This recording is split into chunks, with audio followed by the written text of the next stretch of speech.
Hello, it's me again, Christine, and I'm here to talk about another book of mine. Yes, lately I've been doing a lot of book talk, and I'm still going to make another video about another book, but don't worry, I'm not just going to talk about my books here on writopia.com. Obviously, Writopia is also about helping other writers and writing tips and everything to do with writing. But since I'm active on YouTube, I thought, why not use this to talk about my books? Because they deserve a little place here on YouTube as well. And so this book is very different from what I usually write. It's not historical fiction or historical fantasy. It's completely different. It's about dogs. Now, why did I write this book? Because I've never written another book like this again. I mean, I began one, but I didn't finish it. Because it's hard for me. It's not hard because of the writing, but because of the memories. You see, I volunteered in animal rescue for 20 years. I rescued dogs, cats, and also birds. And I also closed down a decrepit zoo. And so in all these 20 years, I dealt with lots of cruelty, horrible situations, cruel treatment, and terrible deaths, and so many deaths that I literally lost count. I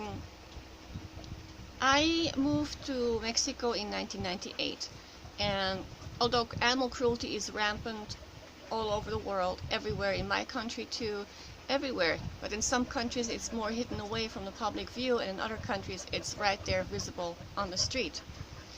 And I think the thing about it being visible on the street is that you are faced with it, and you can do something about it, or something to prevent it. Well, when it's hidden away from you, like in my country, in Belgium, or in any other country like the United States or England or whatever, people remain mostly unaware of it and keep on doing the things unaware that actually contribute to suffering, But I'm getting too philosophical here. But anyway, these are my thoughts based on my active participation in animal rescue. And so this book comes from this. When I came to Mexico in 1998, I found 2 puppies. Well, the puppies basically found me. I didn't really find them, but they came to me and they basically begged me to adopt them, and so I adopted them. And then I realized, it's not just those 2 puppies, there's hundreds and hundreds and hundreds or even more puppies and dogs and cats on the street. And so after adopting those 2 puppies, I started rescuing the other ones and finding homes for them. And over the years, I met other people who volunteered in animal rescue. I learned a lot. I met many veterinarians. I learned so much from them. And, it's to make a long story short, my book, A Right to Live, is based on those years in animal rescue. And although the story is entirely fictional, there are some stories in there, some events that happen in there that are really based on things that I have seen all those years in animal rescue. So that being said, the book is not the sweet, cute, lovey-dovey Walt Disney and everybody is happy and nobody gets killed type of book. That's not, it's the real thing, yeah? Sorry, in some Walt Disney movies, some characters did get killed, but very few, very few. I mean, you know what I mean. So, before you go, no, I don't want to read a book where a dog dies. No, that's not the case. Well, Rusty is telling the story. She is born in a litter of 5 puppies, finds herself on the street, and she has to survive. She's only a tiny puppy. She's lucky because she finds another dog who has a puppy. Her other puppies have all died from a disease, and she has only one surviving puppy. So Rusty, she teams up with them, and in her time of greatest need, she finds solace with a human who ends up adopting her. But then, because of human activities, Rusty finds herself on the street once again, and she has to survive, and she has to find a way back to the human who rescued her. and that's the one that she lost. And so her adventures on the street lead her from one situation to another. She encounters other dogs and cats as well, street cats, and her quest is to find that home again, this taste of home that she had for these few months with that human who rescued her, and she wants to find it again, and that is her goal. And so a lot of things happen in this book. I cannot give you any spoilers, but yes, it is a tearjerker. It is, yes. Terrible things do happen because it's based on real experiences, real events. So, but it's not just drama. The book is a mix of drama, comedy, love, hope, tender moments, a bit of everything. I did my best to keep a balance there, because if this book is filled with drama, then nobody's gonna read it, right? I wouldn't read it either if it were like that. But writing from a dog's point of view is very, very different. I mean, I have written books written from a man's point of view, which is also very different, but writing from a dog's point of view, it's completely different. And so what I did, I observed my dogs, basically, their reactions to certain things, and I worked that into my book and into the thought process of Rusty, the dog here. That's how I did it. And for one example is the toilet.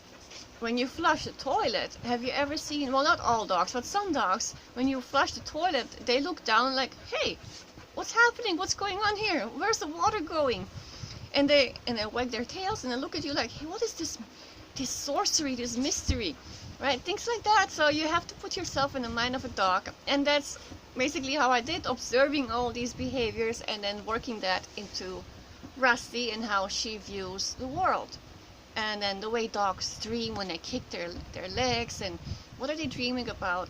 So I used all that for the book. So you see, yes, there is drama, but there's also comedy and love, and so there's a mix of everything. The reason I wrote this book is because I wanted to leave a message about street dogs and cats. I mean, there are things we can do about that, and it's all in this book. I wrote this as a wake-up call. A few fun facts about this book. It took me 10 years to write this book. 10 years, yes. It doesn't mean that I wrote this for 10 years continuously. I mean, I took breaks. I mean, not voluntarily, but just breaks because, you know, life happens. Breaks of 6 months, of 10 months. I think once I took a break of even more than a year or a year and a half. I mean, but in total, it took me 10 years to write this book. I began writing this book in 2003, and I finished writing it in October 2013. The other reason why it took me 10 years was because for certain scenes, the sad scenes, I had to remember events in my time in animal rescue, very painful events, and sometimes I couldn't handle it. I couldn't deal with it. I didn't want to remember them, and it was very upsetting for me. I ended up crying, and so I had to take a break from writing. So it was a difficult book to write. But I really enjoyed writing the humorous moments and the fun and the loving moments. Those were always very more enjoyable to write. Second fun fact, the dog Rusty here, this cover is very special as well. The dog is based on the 2 puppies I adopted in 1998. So the book cover designer, when he asked me about the design, I told him that I wanted the main character, Rusty, to look like my 2 dogs. Much of her character is also like those 2 dogs. And so I sent him a picture of those 2 dogs, and their names were Jessie and Kiki. And well, Jessie and Kiki, they were sisters, and they looked like twins. So it was easy to combine both of them in this dog. So Rusty, this is the final product, and here she is. And then the bridge here, this bridge is a bridge in my hometown in San Jose del Cabo in Mexico. And the bridge has a symbolic meaning, and it's also very important in the story. which I will not tell you why, because then I will be giving you spoilers. But I hope if you like to read the book that that you are not afraid of the drama, enjoy the humor, enjoy the love. Rusty, I love Rusty. She's an adorable little mongrel, right? And when I say mongrel, remember that all dirty, flea-ridden mongrel, they used to be very cute and sweet and beautiful dogs, just like you like them. But life on the street isn't easy. Yeah, people always say, "Oh, dirty mongrel." Well, that dirty mongrel used to be a very beautiful golden retriever, maybe a long time ago. You don't know that, right?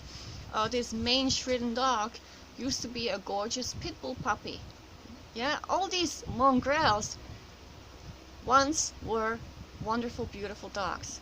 So give them a chance. And when you want to get a new dog, instead of buying a dog, go to a shelter and adopt a dog. Give them a chance to a beautiful home. Many of them never had a beautiful home, or they had a home and they lost it, and they deserve a chance to a beautiful home.